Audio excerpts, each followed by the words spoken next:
The message arrived at 2:17 in the morning. Daniel had been awake, staring at the pale blue glow of his phone, the way people sometimes stare into darkness when their thoughts refuse to rest. The night outside his apartment window was silent except for the occasional, distant hum of traffic. Rain tapped softly against the glass, each drop sounding like a quiet reminder that time was moving forward whether he liked it or not. His phone vibrated once, just a single notification. At first he ignored it. Most late-night messages were either spam or someone sending something meaningless that could wait until morning. But the vibration lingered in his mind like a whisper. After a few seconds, he reached for the phone. There was only a link. No text, no name. Just a strange YouTube link. He frowned. Unknown numbers sometimes sent random videos, but something about this felt different. The message had come from a number that looked familiar somehow, though he couldn't immediately place it. He stared at the link for almost a full minute. His thumb hovered over it. Curiosity is a quiet force. It doesn't shout. It just waits patiently until you give in. Daniel tapped the link. The video opened instantly. The screen showed an old park bench under a cloudy sky. The image quality looked slightly grainy, as if it had been recorded years ago. For a few seconds, nothing happened. Then a man walked into the frame. Daniel froze. The man looked exactly like him. Same dark hair, same tired eyes, even the small scar on the left side of his chin. Daniel's chest tightened. The man in the video sat on the bench and looked directly into the camera. Then he spoke. If you're watching this, it means something has gone very wrong. Daniel felt the air leave his lungs. The voice was his, not just similar, identical. The man in the video leaned forward, elbows resting on his knees, eyes filled with an exhaustion Daniel recognized too well. "I know you're confused," the man said softly. "I was too when I first saw this." Daniel's heart began pounding. His mind searched for explanations, deep fake, editing, some elaborate prank. But something inside him felt cold.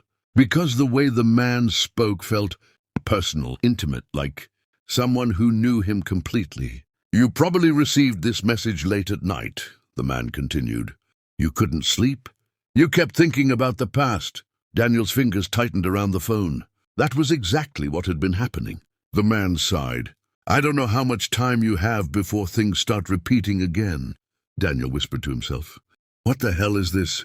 In the video, the man looked down at his hands. "I wish someone had warned me sooner," he said quietly. The wind moved through the trees behind him. Leaves rustled like distant whispers. "When I first received this video, I thought it was a joke. I ignored it. I went back to my life. But then everything started happening exactly the way it had before." Daniel felt a strange chill crawl along his spine. "Before?" The man looked back into the camera. "You need to listen carefully." Daniel leaned closer to the screen. 3 days from now," the man said slowly, "you will receive a call from someone you haven't spoken to in years." Daniel's stomach twisted. The man continued. "Her name is Anna." Daniel's breath caught. Anna. He hadn't heard that name spoken aloud in almost 4 years. The woman he had loved. The woman he had lost. The woman who had walked out of his life on a rainy afternoon and never looked back. The man in the video rubbed his face tiredly. "I know what you're thinking," he said. "You're thinking it's impossible. She blocked you everywhere. She moved away." Daniel's heart pounded louder. "She will call you," the man said. "And when she does, you will have a choice." Daniel's hands trembled. The man leaned closer to the camera. "If you answer the phone, everything will start again." Daniel's pulse raced. "What does that mean?" he whispered. The man looked directly into the lens. Every mistake, every regret, every loss. Rain began falling harder outside Daniel's window. Thunder rolled faintly in the distance. "You will relive the same path," the man continued quietly. "The same arguments, the same distance growing between you, the same day she leaves." Daniel's throat tightened. "But if you ignore the call," the man said, "something different might happen." Daniel blinked. "Might?" The man smiled sadly. "I never ignored the call." Silence filled the video for a few seconds. Then he added softly, "I couldn't." Daniel felt something break inside his chest, because he understood that feeling. Some connections don't disappear, no matter how much time passes. The man in the video stood slowly. "I've tried dozens of times," he said. Different choices, different words, different endings. He looked toward the gray sky, but somehow it always leads back to the same place. Daniel's heart beat slower now. Heavy, confused. The man looked back into the camera one last time. "So this time I'm trying something new." Daniel waited. "I'm sending this message earlier." A faint, tired smile crossed the man's face. "Before the cycle reaches the point where it can't be changed." The wind grew stronger around the bench. Leaves scattered across the ground. The man spoke one final sentence. "You deserve a life that isn't built on regret." Then the video ended. The screen went black. Daniel stared at his phone for a long time. The rain outside softened again, returning to a gentle rhythm against the window. His reflection looked back at him from the dark screen. He looked tired, older than he remembered feeling. Part of him wanted to laugh it off. Call it a bizarre coincidence or some strange internet trick. But another part of him couldn't ignore how deeply the words had struck him. 3 days. A call from Anna.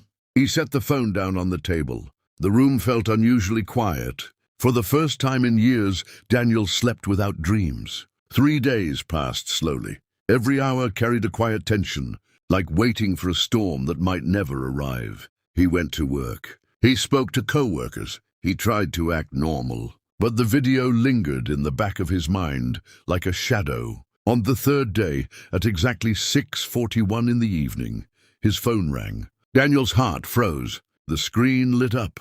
One name appeared. Anna. For a long moment he couldn't breathe. His thumb hovered over the screen. Memories flooded his mind. Her laughter. The way she used to lean against his shoulder during quiet moments. The final argument. The silence that followed. His heart ached. He remembered the words from the video. "If you answer the phone, everything will start again." The phone continued ringing. His chest tightened. What if the video had been right? What if he was being given a chance to change something? The ringing stopped. The room fell silent. Daniel stared at the screen. Then suddenly it rang again. Anna. His eyes closed. For years he had lived with regret. Regret for words he never said. Apologies he never made. Love he never fought hard enough to keep. Maybe life wasn't offering him a warning. Maybe it was offering him courage. Daniel answered the phone. There was a small pause. Then her voice. Soft, uncertain. "Hello?" Daniel felt tears forming in his eyes. "Hi, Anna." Another pause. Then she spoke again. "I wasn't sure if you would answer." Daniel looked out the window. The rain had stopped. For the first time in years, the sky was beginning to clear. He smiled gently. "Honestly," he said quietly, "I almost didn't." Anna let out a small breath of relief. "I just wanted to talk." Daniel nodded even though she couldn't see him. "So did I." Somewhere far away, in a quiet park beneath a cloudy sky, a man sitting on a bench finally allowed himself to stand. For the first time in countless attempts, the cycle had broken, and somewhere in the quiet space between regret and courage, a new future had begun.